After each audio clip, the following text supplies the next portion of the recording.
The views expressed in this program do not reflect the views of the staff, management, or licensee of this station. This is 91.7 FM WHUS Stores. I am Peddlin' Ron, and you are listening to Bicycle Talk, to be broadcast August 2nd, 2023 on WHUS 91.7 FM and WHUS.org.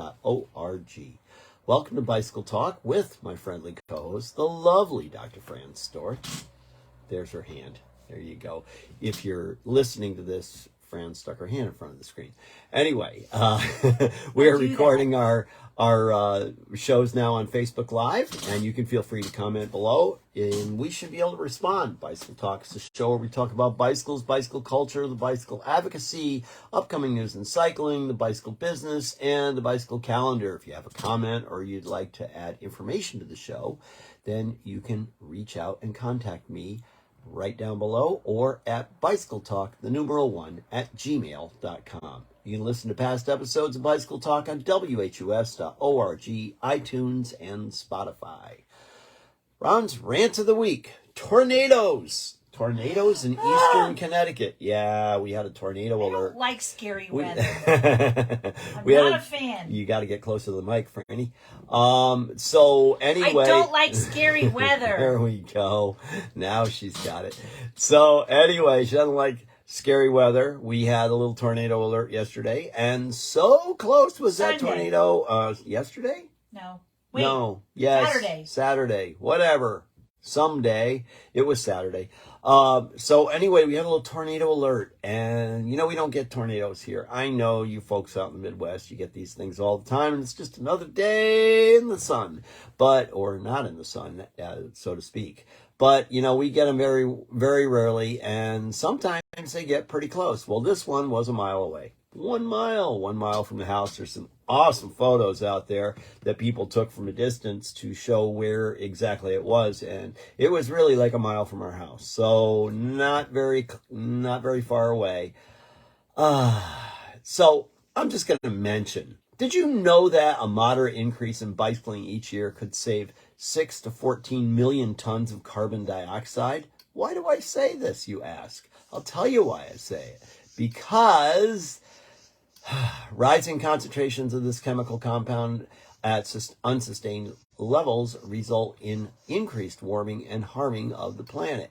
And when you increase the harming of the planet, guess what you get? Tornadoes and other weird things in places that we don't usually get tornadoes.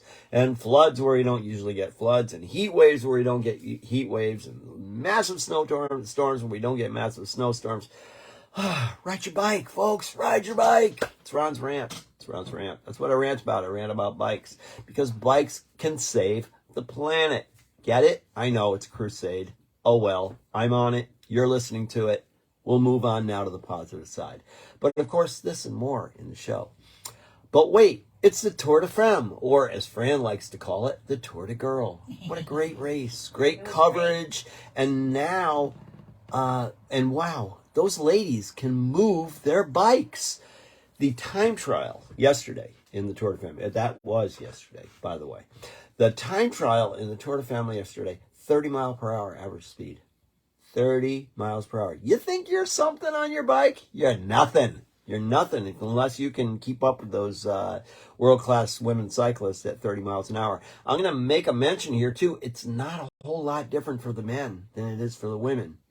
Now, it was another one of these 22-kilometer time trials, just like they have in the Tour de France men's. And so it was 13 miles. I'm just impressed. They were flying. They were just flying. It was pretty cool. And there were a few things that happened in the time trial that kind of changed some places around also. But anyway, that's what happened. So now on our positive side. Okay, here's a question of the week. Let's see if you guys are listening or paying attention in any way. And here it is. Who was the only cyclist to win the Tour de France without a single stage win? Answer in a few minutes on the show.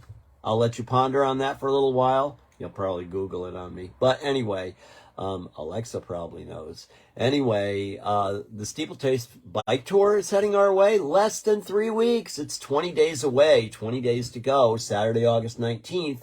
at steeplechasebiketour.org, or you can find us on Bike Reg too. I say us because I am part of that organization that puts on that ride. So pretty cool stuff, great roads, a little bit change in the route markers. I worked on those yesterday. I will be out painting roads the week before to make sure that everybody gets to the right place at the right time, so to speak. And 75 days to go. What's that, you say? What's 75 days to go, Franny? Got any idea? The Vuelta? No, 75 Yay! There you go. Mansfield Hollow Cyclocross is 75 days away. Absolutely. For you who are on Bike Reg, that should pop live tomorrow. It is pending at the moment, but it should pop live tomorrow on Bike Reg. And I'd love to see you out here again this year. We can talk all about cross in the upcoming episodes because cross is like kind of near and dear to me. I've been putting this thing on since 1983, so it's kind of a big deal. But anyway, we're going to move on to Mechanical Minute and cycling tips. Do women really need women-specific bicycles? Well, That's I don't have one, right? Well, you don't have one, Fran. You don't. But you I'm did have one. So Fran, when I first met Fran, she was riding on something that most people use for boat anchors now, I believe. It was an old Schwinn from the Schwinn from the 80s. From the 80s. Schwinn Varsity And Sport. if anybody knows about Schwinn Varsity Sports from the 80s, you do know that they were a solid 43 pounds of massive steel, and they're like really, really heavy. And so Franny rode the daylights out of that thing, and then she met me. And then when she met me, she got a new bike. So what did we do? We went down to a local bike store, and who's no longer with us, by the way. They're gone. They're gone. They're gone, but they aren't, because the mechanic that comes with that store that went through 3 different owners, maybe 4 different owners, is now with Airline Cycles out in East Hampton. Hello, Chris. Shout out to Chris, who just can't seem to get himself out of the bicycle industry. But that's a good thing. It's all a good thing. So anyway, we went down there, and they were selling, I think they were selling both Trek and Specialized at that time, and Trek and Specialized both were making women's specific bikes. So we got Franny one because she's a little person. She's a wee little person. So how tall are you actually, Fran? 5'3.5". 5'3.5". Not that tall. Note the half-inch inclusion. That's something that people that are short do. They add the half. That's what they do. But anyway, big sigh in the background there. So do women really need women's specific bicycles? Well, that's a really good question. And we're going to talk about this a little bit and see what we got going on here. Okay. This comes from Bicycling Magazine, and it was just published a couple days ago. So that's kind of pretty recent as far as that goes. And this is brought up because, the Tour de France Femmes, the reason why I asked this, the Tour de Femmes, there were a lot of tiny bicycles. I don't know if you noticed that, Fran, but, me being the bike weenie that I am, I'm checking out the race, I'm watching things and all, but I'm looking at the bikes they're riding on. They're all riding on little tiny bikes because they're little tiny women, because strength to weight ratio, climbing, all that stuff tends to attract that size person especially when you're doing an 8-day tour. So there's still a few brands out there that are using women's specific geometry.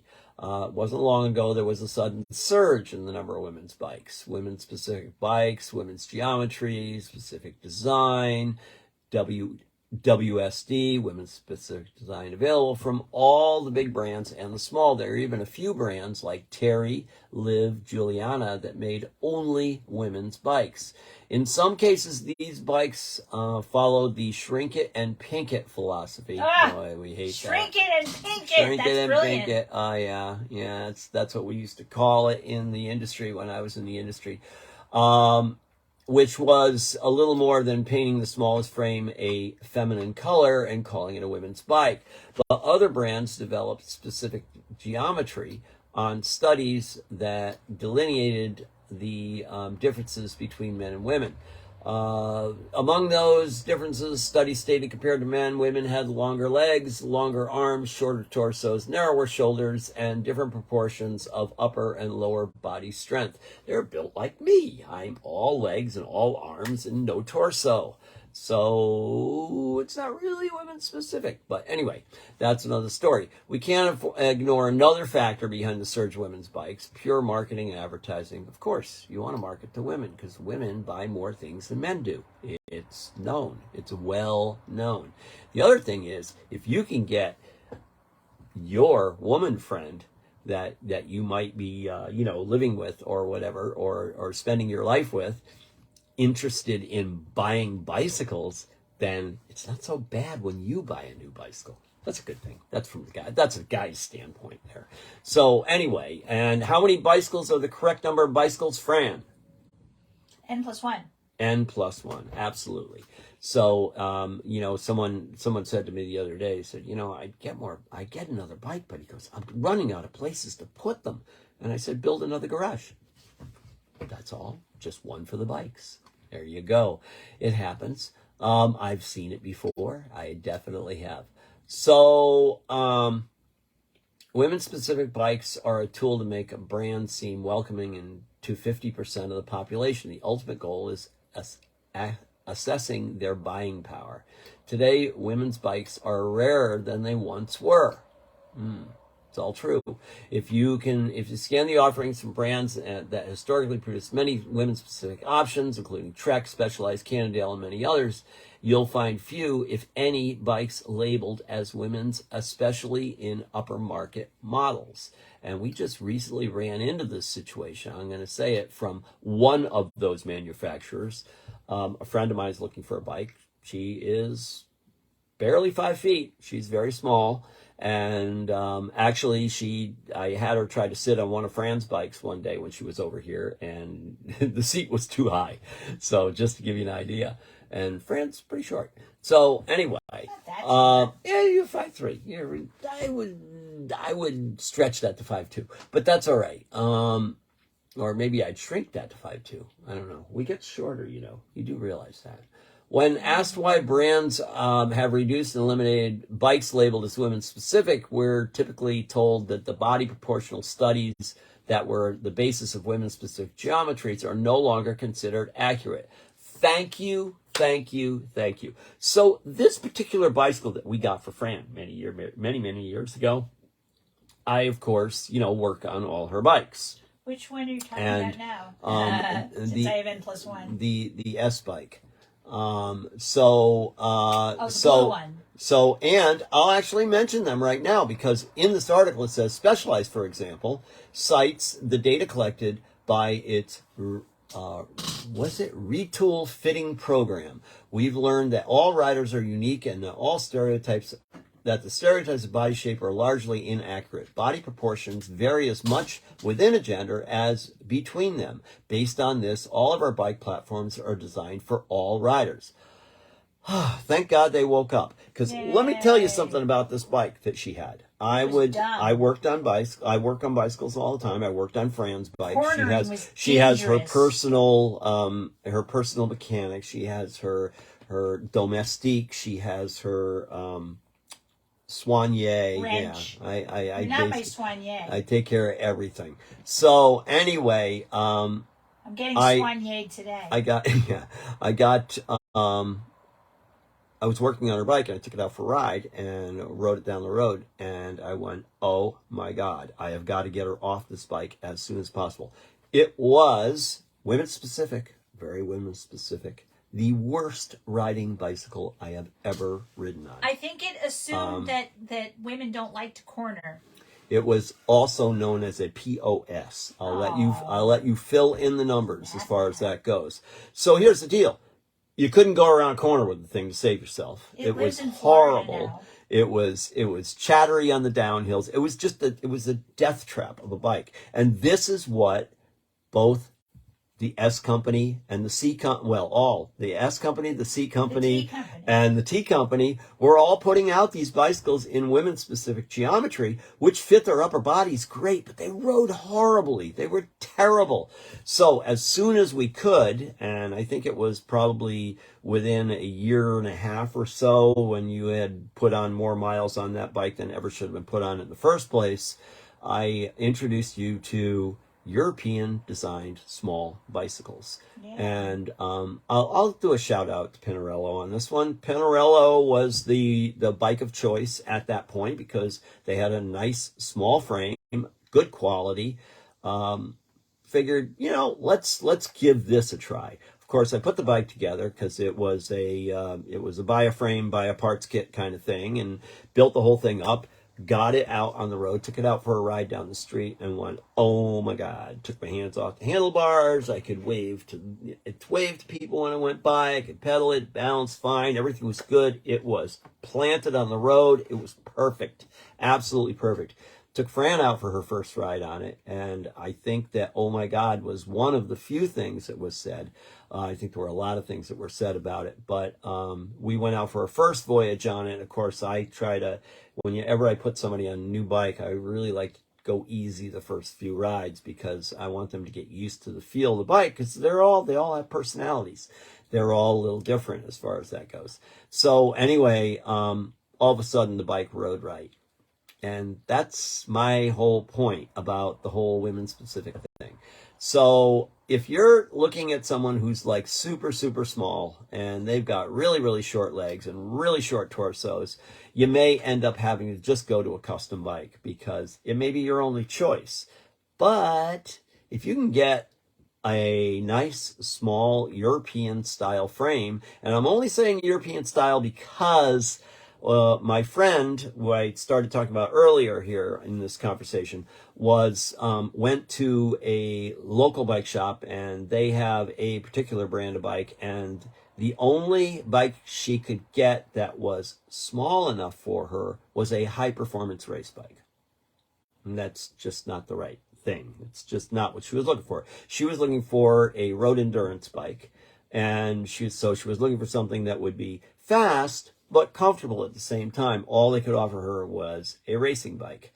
So that's not such a good answer as far as that goes. So I did a little research, poked around, found some European bikes, found out who was selling them, and she's actually going to end up probably getting herself a custom bike now because she really wants to get this right because she's fallen in love with cycling and wants to do that. So good for her. That's great. It's a good way to go if you can do it. If you can afford it, it's a great way to go.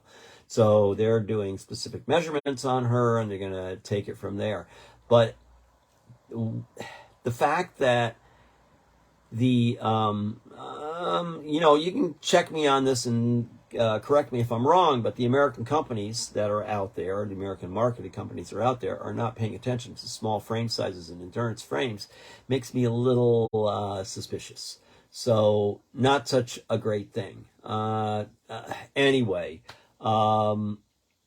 Yet, if you go to the small European bike companies like the Pinarellos and the Ridleys and the Williers and the Bianchis and all the Colnagos and all that, they make really tiny frames. Why do they make such good tiny frames? Because they make them for little tiny people. Because the Europeans are not as big as we are. They're not as tall. They're not as robust. They're not as overfed as we are here in the United States. They're not as robust. They're not as rotund. Rotund would be a good thing, yes. So anyway, but they tend to be, like I come from my one side of my family is Italian. My dad was full-blooded Italian, and he was the giant in his family. And he was 5'2". He was 5'5". He was 5'5". My dad 5'4", 5'5", right around there. That's how big he was. That's how tall he was. His sister was 4'8", just to give you an idea. Little people, little Italian people. There was like 7 kids in that family, and my dad was the tallest one of them all. I became the monster of my family because I was the tallest that we had in my family. My mom was 5'2", and my dad was 5'4", 5-ish, maybe 5'4"-ish. And so, little people, I came from little stock, and I grew to a whopping 5'9". So I got pretty tall, And then you shrank. and now I've shrunk down an inch or so, and so I'm a little bit shorter than I used to be. But I'm also, spent a career and a lifetime on a bicycle all hunched over. So I have a little bit of that hunch over posture issue too.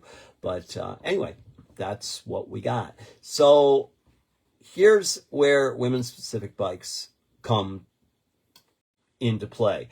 But also small European bikes generally have narrower handlebars, generally have shorter stems, generally have shorter crank arms. So that's what you have to look at when, depending on the person you're fitting on the bike.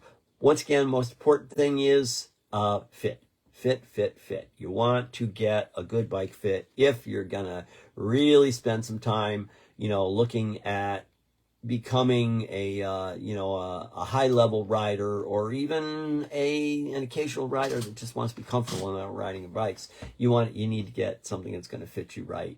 So Liv, which is a full line brand that only makes women specific bikes, and contrary to what Specialized says, Liv says, looking at the average body measurements for men and women, we see significant anthropometrical differences that will determine the best bike fit. Well, yeah. So do custom bike fitters.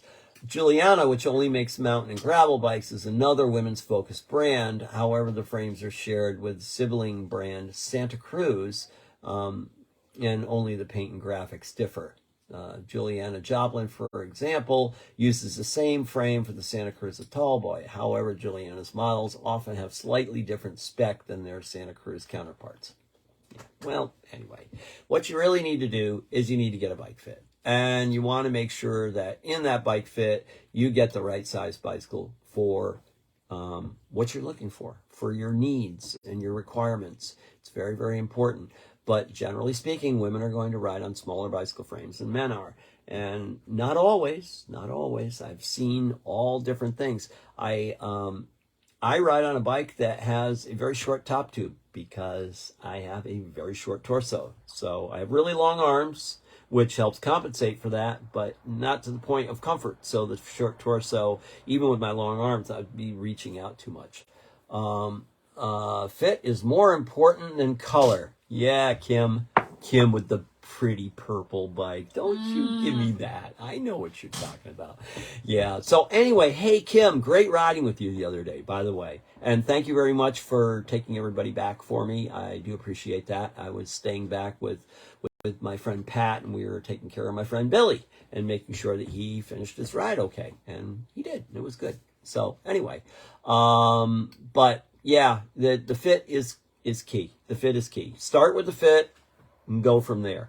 If you're, fortunate enough to be able to have enough money to afford to have a custom bike made, you can get any color you want. And then you can have fit and color, and you can get the whole package all together. So anyway, wanted to talk about that a little bit. There is, I've seen some women's specific bicycles out there that are on the used market these days. Just be careful, please.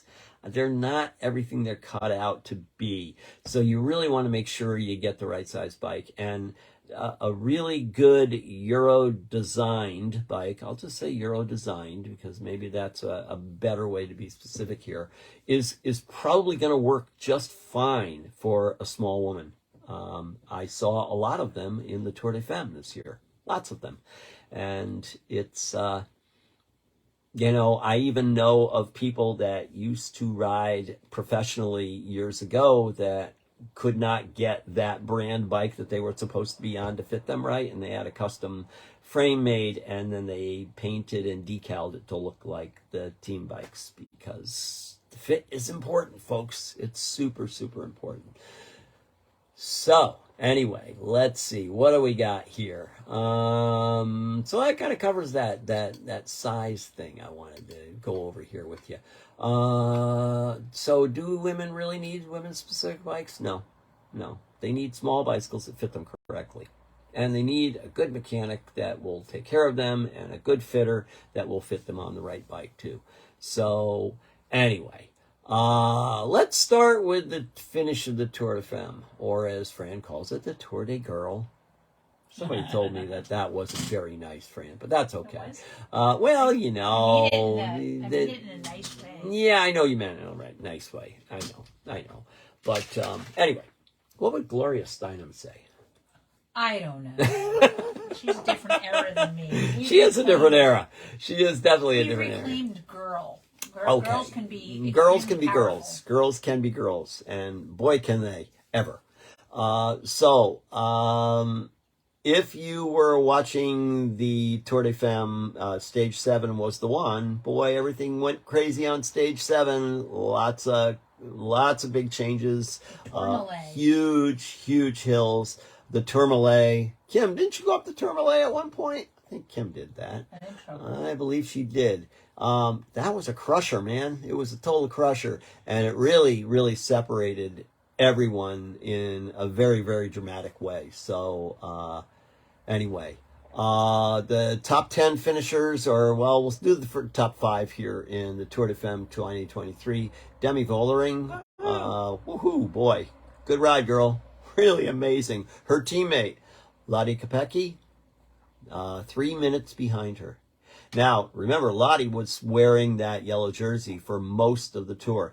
And this is kind of an interesting thing because what best way to take your eyes off of your most powerful, probable winner of the Tour de France than to put your teammate in that yellow jersey for all those days? They pretty much could control the race that way. They control the pack speed. They control everything by doing that. And then, you know, the fact that Lottie Kopecky finished second in that race after, you know, having Demi just blew everybody away on the hill. She just killed it on the hill, and it was amazing. It was powerful. It was really fun to watch. The big surprise was Annemiek van Vleuten, who was 4th overall and was hoping for a podium spot. Third was Kasia Nieuwlandoma. I don't know if I got that name right. Nieuwlandoma. And 5th, of course, was Juliette Lebois. And she was 4 minutes and 48 seconds behind. So there was a big stretch and a big spread that happened at the very end, which, including the Australian girl who had the malfunction of the chain and also the visor on the helmet, and oh my God, equipment failures, not good, never good. She was planning on probably winning that time trial, but that didn't happen. But that's all right. It's bike racing. That's why they call it bike racing, and you never really know. So kind of a cool thing. Big shout out to Eurosport for the coverage. The TV coverage was wonderful. They did a really nice job on that. And it was I follow most of them on Strava, which you can do if you want. But here's this comes from Eurosport, and get that off of that screen. Tour de France, huge disappointment for Annemiek van Vleuten. Not at normal level as Demi Vollering wins. You know, Annemiek van Vleuten is 40 years old. She is. She and is Demi not. Vollering is 26. She's not a youngster anymore. No. So she really shouldn't be so. She shouldn't be so hard on herself. Tushy, in my because she said, "This isn't my normal level." She reflected on the Tour de France Femmes. Annemiek van Vleuten from Movistar admits losing the Tour de France Femmes was a huge disappointment. She said she had not shown her normal level in the final 2 stages. Van Vleuten's hopes of claiming a second yellow jersey crumbled on the iconic Tourmalet on Saturday as she finished 2 minutes and 34 seconds down on the winner, Demi Vollering, who wrapped up a brilliant overall title in Sunday's individual time trial. She also rode a great time trial. It was really kind of impressive. The 40-year-old's misery was compounded when Lottie Kopecky surged from 4th to 2nd on the GC with a blistering individual time trial to push Van Vleuten off the podium.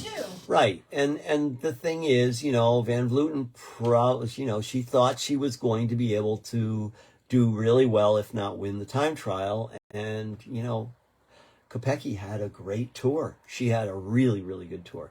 So asked if the emotion she was feeling at the finish, Van Vleuten said, of course, disappointment. I wasn't good the last 2 days. You're 40 years old, okay? You had a great career. You had a great career. It happens. Don't be so hard on yourself. Contribute back to cycling in a positive way. That's my words of advice right here from, you heard it first here at Pedal and Ron on Bicycle Come ride Talk. with me, I'll ride with you. So, yeah. After my So she continued, I was in the battle and gave it my all. I didn't make any mistake that I can think that was not smart. I don't know what happened. It was obviously not the self I can be. That's a bit sad at my last Tour de France. Oh, so she's retiring. Yeah, she's retiring. And she wanted to go out with a bang. Instead, she went out with a boo-hoo. But that's what happens. Just it happens. It happens. It's okay. It's okay. Chill out. Give back to cycling. Do what's best for cycling and for women's cycling. Help us out here. Help us bring this thing further up the road. Let's get more than 8 stages next year. Whatever you need to do. But, use what you have, the positive power you have to go forward. Don't be so hard on yourself, please. We loved watching your race, and it was great. It was really, really good. But, sometimes you just have to say, you know what? That's enough. That's enough. I'm going to do something better now. And that's all you can do.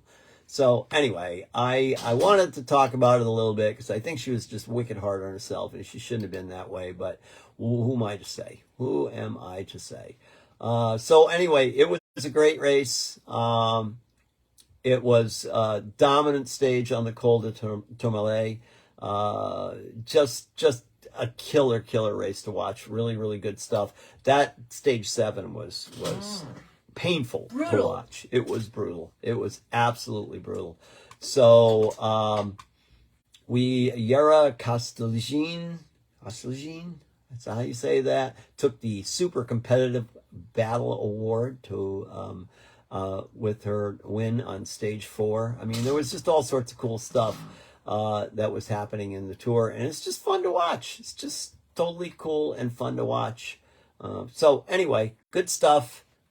Tour de Femme. See you next year. Want to climb the Col du Bedlam Fédéral. And if you ask Kim, who might still be watching in here, we have a lot of cold days out here, don't we? Yeah. Oh boy, yeah, we do. We got some rolling terrain here. Yes, the beginning of the Col du Bedlam is 1.5 miles from my house. So right. So I did have a little piece here. Well, we'll go. We don't need to talk about it. We already talked about this, so we're going to move on. The Col du Maury-Marcy. Yeah. Station. Yeah. We got some hills. We do.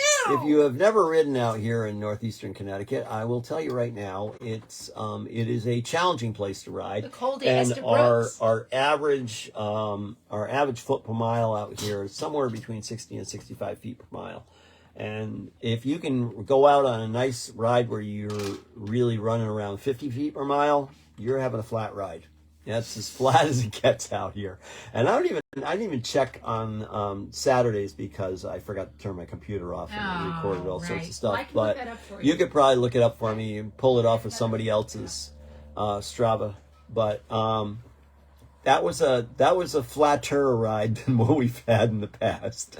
But anyway, it is what it is, and that's what happens. And I love riding out here because the roads are beautiful. I just got a call from a friend up in New Hampshire who moved up to New Hampshire, and she said, you pretty much got to ride a gravel bike if you live up here because there's not many roads to ride on. She goes, I forgot they just sold their house down here in Lebanon, and she said, I forgot how nice it is to ride down there. It's just a totally different place to ride a bicycle when you get out of northeastern Connecticut. Now, there are some really nice places in Massachusetts also. There are some really nice places in Rhode Island, depending on where you are. Rhode Island it's a smaller state and gets a little congested in some spots, but yeah, there's a lot of nice places to ride your bike in Connecticut. So, and we're a little sold on it here. I've lived here my whole life, so I'm going to be a little biased, but that's what it is. So, I asked a question earlier in the show. Who was Who has won the Tour de France without a stage win? Anybody know? Now, if you haven't figured it out by now, here it is. It was in 1990, to throw a clue out there. And the Tour de France was won in 1990 by Greg LeMond without winning any individual stages. How about that for your trivia book? Pretty cool stuff, huh? So, yeah, shout out to Greg LeMond. Greg LeMond is, he won in 89, he won in 90, he won in one other year. He won the 3-time winner of the Tour de France. So anyway, pretty cool stuff.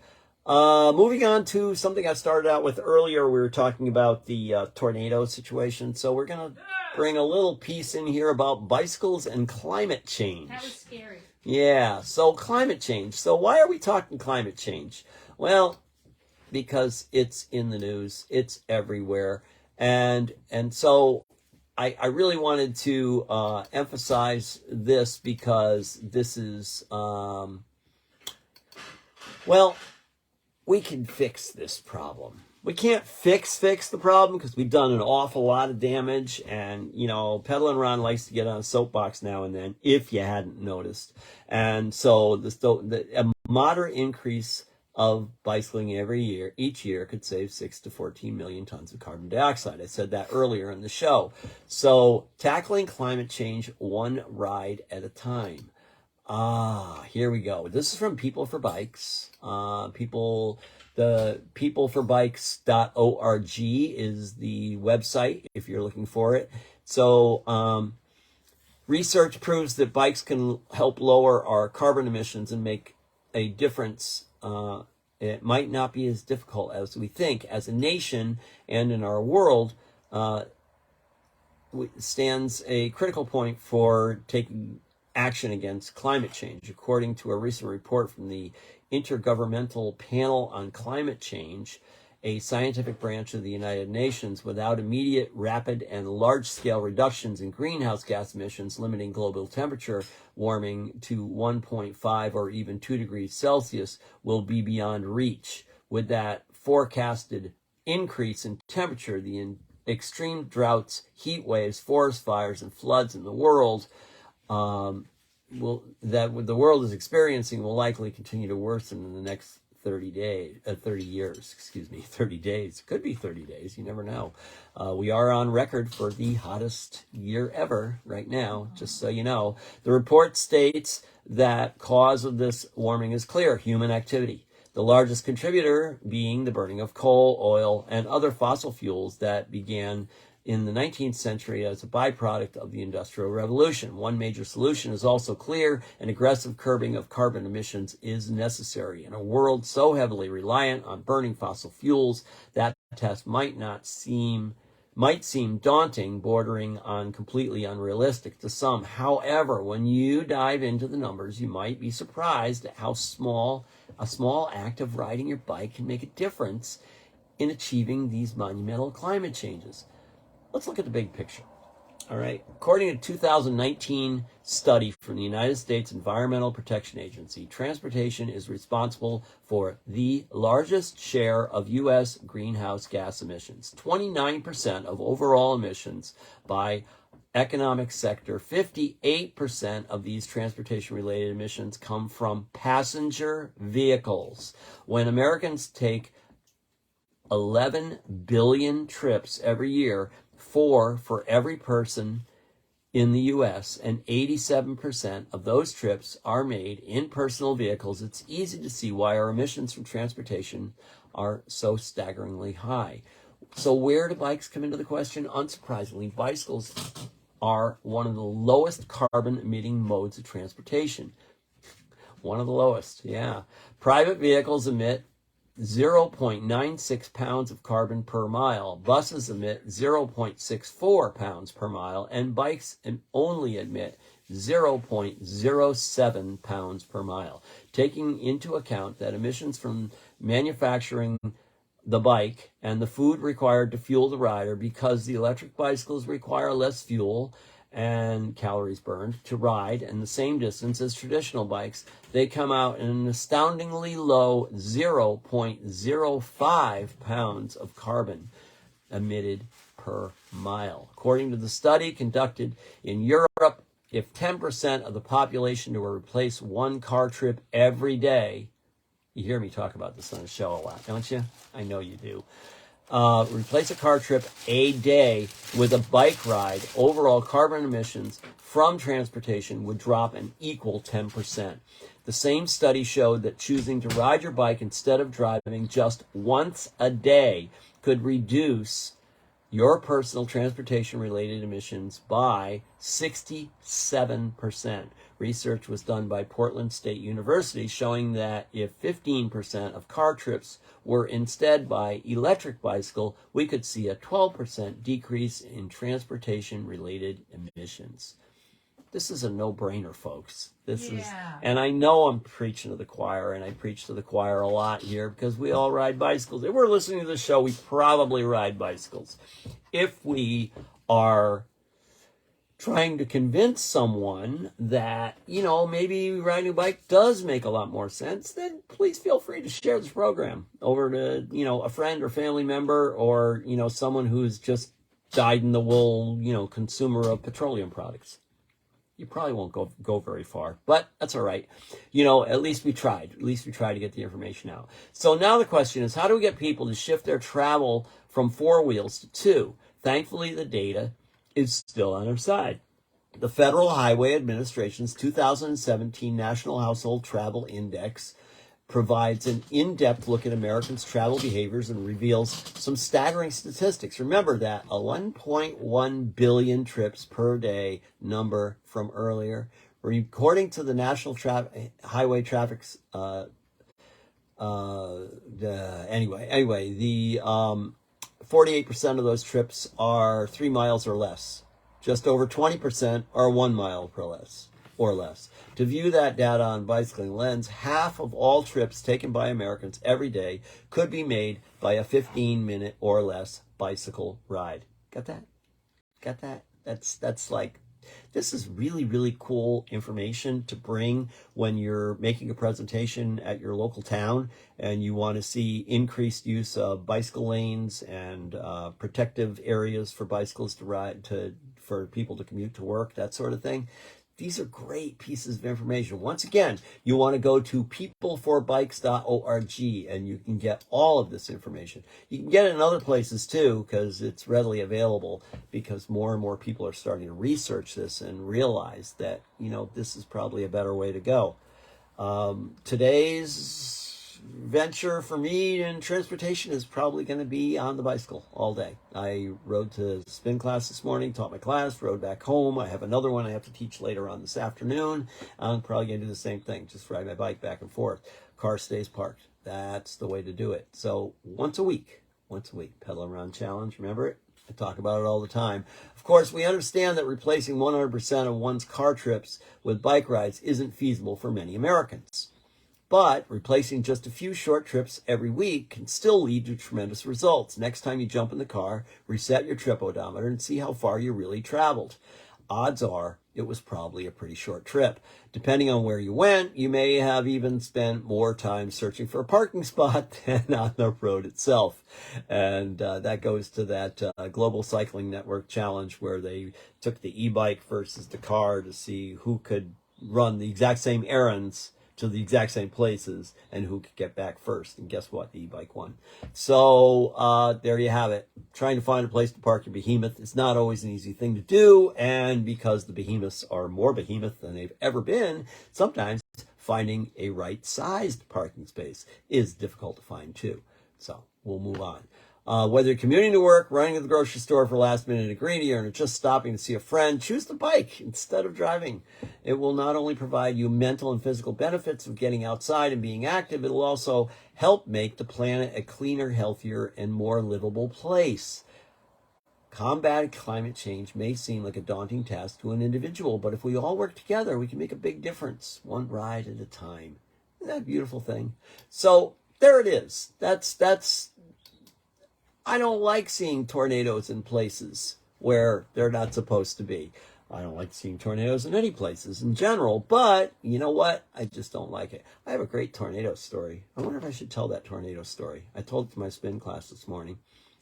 I got the chance to experience a real live, right in your face tornado once when I was riding my bicycle across the country. No, you didn't. A long, long time ago, back in 1975. Yes. Yeah, I'm old.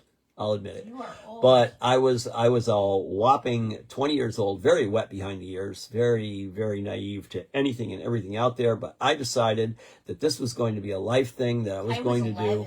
And Fran was barely born. And I I packed my bike up with some panniers that my sister made from a Frostline kit. See if I'm shaking any cobwebs out of any brains on that one. And my friend and I rode our bikes across the country. So we got out to western Kansas, eastern Colorado area, and the sky was starting to look really, really dark and really strange. And I didn't really recognize that as a normal sky. So we pulled into a little gas station in the middle of nowhere, and because there's a lot of middle of nowheres out there, by the way. So we pull in and we lean our bikes up against the building. And we go inside, and I looked at the owner of the service station, and I said, "Are you guys expecting some weather?" And he kind of looked outside, looked up at the sky, and he went, "Not really," but he goes, "Might be a twister. Might be a twister." This is like, everyday stuff out there. That's what they do. That's it's like, yeah, it might rain today. No, we might get a tornado today. Very strange. So anyway, I went, "You mean a tornado?" He goes, yeah. He goes, "We get them all the time this time of year." And I went, okay. And so, it started getting a lot darker. It was really still. It was like scary still outside until it wasn't. And then it got, things started churning up and the wind started picking up. And the owner of the gas station looked over at us and said, "You boys best bring those bikes inside." And I looked over at him, and he like almost screamed at me, "Now!" And like very, very, very, very, very intent on now. So we ran outside, and we hustled our bikes inside, and we leaned them up against the wall inside the building. And I'm standing over by the window with my eyes wide open, and I'm just fascinated by what I'm seeing. And this older gentleman, I'll call him the old guy at the gas station, he's sitting on a bench, and he goes, "You best not stand next to that window." So, I didn't know. So I run back and I sit right down next to him on the bench. And so we're watching, and all of a sudden, I swear to God, it was like someone turned the lights off. I mean, it was pitch black outside, brownish black. There was debris flying all over the place, and gravel hitting the side of the building and in against the windows. The windows were shaking, actually literally shaking in the frames. It was like wild, and it sounded like a freight train was going through. Yep. And so we I'm there, I'm scared to death. I mean, I haven't seen anything like this before. This is like really freaky stuff. And I was just out riding my bike in that. Okay? I was just out there. So anyway, it blows through. One of the other guys in the gas station looks outside and goes, "Ah, damn, there goes my motorcycle. It's gone." Oh. Lost his motorcycle. It's probably somewhere, but not right there anymore where he had parked it. And then the owner got a phone call, and it was his wife calling to tell him that the shed blew up in the backyard because the tornado touched down the shed and blew it to bits. So, powerful storm. Anyway, I looked at the old guy and I said, "We were just riding our bikes out there." And I said, "What do you do if you're out riding your bicycle and we didn't have a place like this to stop at to get some sort of protection?" I said, "What do you do?" He goes, "Well, son," he goes, "I'll tell you what. What you do, first thing you do is you find yourself a really big stick." So, big stick. Okay, I'll bite. What's the big stick for? And he goes, "Well, you're going to need that stick, because the next thing you're going to look for is you're going to look for one of those drain pipes that goes underneath the road." And he said, "You're going to go in there with that big stick, and you're going to chase the rattlesnakes away, because you're going to crawl your skinny little butt in there and wait for it to blow over." And I went, really? And he goes, it's the only way you're going to save your life. So anyway, that's my tornado story. Yeah. That's my tornado story. There were other stories as we moved further to the west, because we got into eastern Colorado, and there was severe damage from a couple of other storms that had hit, and we stayed with a guy with an ice cream shop, and he showed us how it was blown to bits in the backyard. Looked like someone had shot a cannon through the outside of the thing. It just sheared up metal, crazy stuff. But anyway, that's what it's like when you're around tornadoes all the time. We're not around tornadoes all the time. That's why we talked about climate change here. Well, and I what got we a need to tornado do. story. You got Paw? one. I Yeah. do. Yeah. Yes. Paw. Yeah, Pa. Yeah. I What you was got, sitting. Franny? I was sitting way out, little bit to the north of here. You know, in a small little town called Mansfield Center, Connecticut. That must have been where you get the southern accent from. That's right. Right, And okay. I was sitting in my so in this little tiny town, far away down south. Okay, so maybe it was 2 miles On from with the here. story. And I was sitting in my office in my big old country doctor place, that my 300-year-old country doctor house, and I was sitting talking to a patient, and things were going just fine, and we were sitting having a nice old chat and talking about her health, and I was trying to help her, and then we heard a freight train, and I'm like, that's interesting. We don't have freight trains in good old Mansfield Center. No, we don't. No So train we heard tracks. a freight train, we heard a big crack, and then the power went out. And we looked at each other and went, oh my God! And then it stopped. Yep.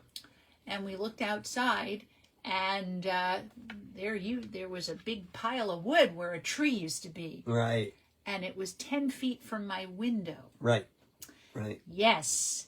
So Got a little microburst. is So what we you got. heard, it was not a microburst, Nope. because the next day, good old Ryan Hanrahan down the radio station said a tornado touched down in Mansfield Center, and it traveled about a mile. It touched down right by my office, and it traveled to Echo Lake, Yep. which is about a mile away. Just down the road. Yeah. Yes, and that tree was destroyed, and I remember that evening, a couple of guys stopped and gave us their card and said, "We're a tree service. We'll help you out." Sure they did. But that was so scary. It was It 10 is feet scary.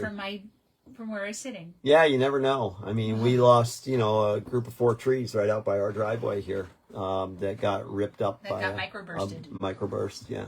That was not a microburst. That was an actual tornado. Yep. Yep. They're scary. So, so the question here is, to fight climate change, do we need to start riding like the Dutch? Yeah, we do. We need to start spending more time riding our bikes. We need to get more infrastructure out there. We need to get better usage of bicycles. We need to really incorporate as much as we can with the e-bikes. By the way, the Connecticut e-bike program closed out within days of it opening up. And I heard that they just extended that program because of the massive amount of interest in the program. Connecticut is supporting an e-bike program for folks that can't quite afford to do it, and so it was enormously popular.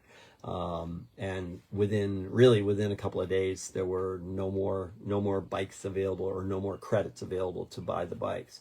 But I've heard that they're reinstating it, or they've applied to reinstate it. I'm not sure exactly how that goes, but we need to ride our bikes more, folks. That's what this is all about. That's why we talk about it all the time on Bicycle Talk. It's really, really important.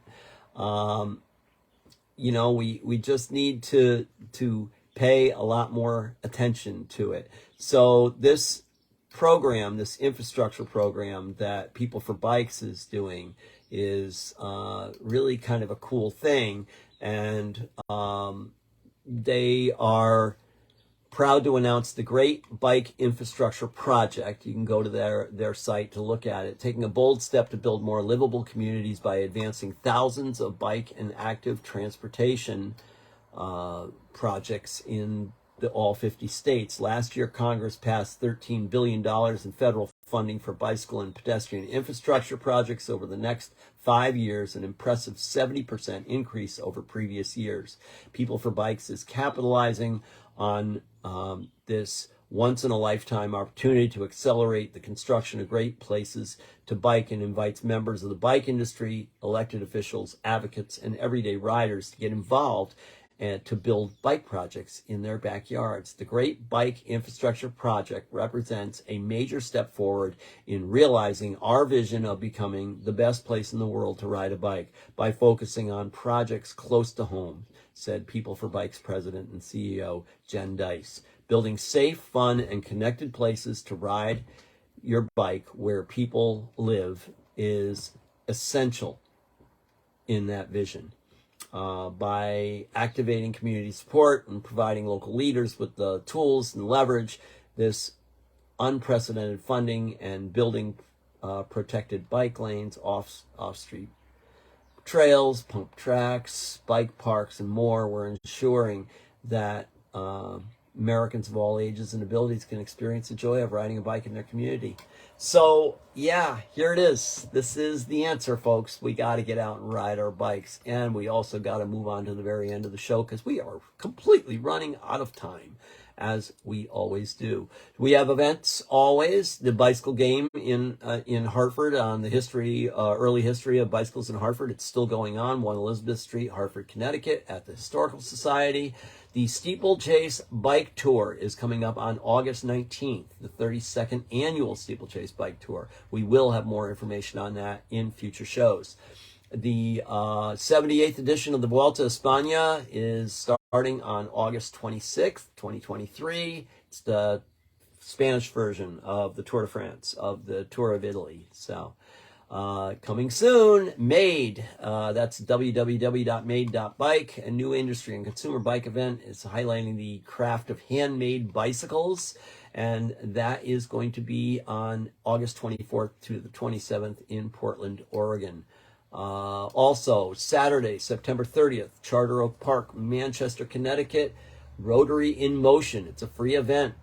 You can find out more at www.manchesterrotary.org. Bicycle events are there. Really cool stuff. And you can meet Dave Wahlberger. And you can meet Dave Wahlberger and a bunch of other people that I know that are involved in cycling, including the folks from Bike Walk Bolton.